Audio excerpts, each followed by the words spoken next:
சொல்லுவாங்க. பாரதிய ஜனதா கட்சி எந்த கட்சியோட கூட்டணி வச்சிருக்காங்களோ அந்த கூட்டணியில் நாங்க இருக்க மாட்டோம் நான் சொல்றேன். இப்படி போகுதா?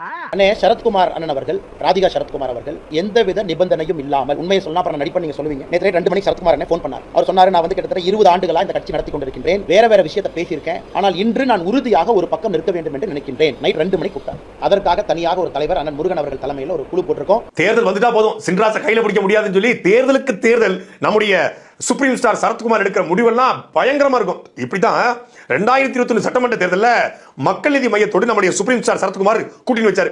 2 பேர் சேர்ந்து பணம் தான் நடிக்க முடியல, இதுலயாவது 2 பேர் ஒன்று சேர்த்து சொன்னாரு. கமலஹாசன் வந்து பரந்த மனசோடு ஒரு பெரிய மனசுக்காரர் சொல்லியா, ரொம்ப எப்பவுமே ஒரு பெரிய மனசுக்காரர் அவர் என்ன பண்ணார், 40 சீட்டு தூக்கி சரத்குமார் கொடுக்குறாரு. சரத்குமார் எவ்வளவு பெரிய ஆளு, ஏன்னா கொடுத்து சிவந்த கரங்களை சொன்னாரு.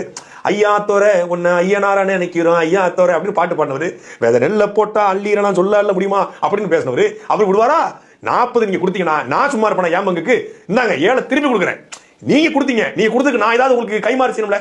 எவ்வளவு பெரிய மனசுக்கார பாருங்க. இங்க கூட்டணிக்கு வந்து 10 சீட்டு 10 காங்கிரஸ் அடம்பிடிக்குது, 2 சீட்டு போதாதுன்னு விசிக்கு ஆரம்பிக்குது. 2 சீட்டு தான் தருவீங்களா அப்படின்னு கம்யூனிஸ்ட் கேக்குது. மதிமுக 1 பரவாயில்லங்குது.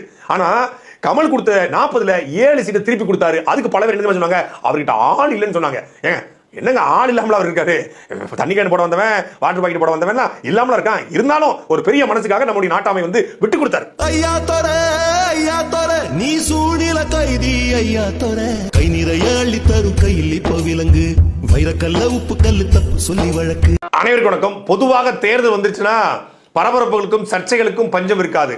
ஒரு கட்சியிலிருந்து விலகி இன்னொரு கட்சியில் இணைவதும், எதிரும் புதிருமாக இருந்தவர்கள் திடீர்னு கூட்டணி வைப்பதும், இவர் இந்த கூட்டணியில் இணைவாரா என்று எதிர்பார்க்காத சூழ்நிலையில் அந்த கூட்டணி சாத்தியப்படுவதும், இந்த அணி வெல்லாது என்று நினைக்கிற பொழுது அந்த அணிக்கு புதிதாக ஒரு கட்சி அந்த அணிக்குள் வந்து அந்த அணியினுடைய வெற்றியை சாத்தியப்படுத்துவதும் தமிழ்நாட்டு அரசியல்ல, இந்திய அரசியல்ல பல முறை நடந்திருக்கிறது.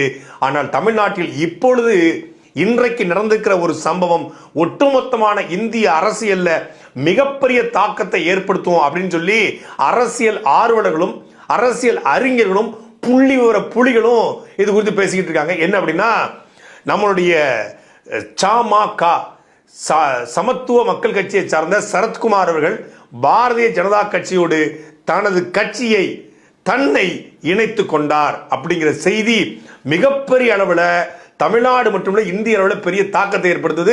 உலக அரசியலில் கூட இது பெரிய மாற்றத்தை உருவாக்கலாம், ஒரு அமெரிக்க தேர்தலில் கூட இது எதிரொலிக்கப்படலாம் அப்படின்னு சொல்லி கருத்து கணிப்பிடும் ஜோதிடங்களும் ஆருடங்களும் சொல்லுது. என்ன அப்படின்னா, 2019 காலகட்டத்தில் அதிமுக போயிட்டு தீபா பேரவை இணைந்தது. அது அந்த காலகட்டத்தில் மிகப்பெரிய ஒரு அரசியல் மாற்றத்தையே சொல்ல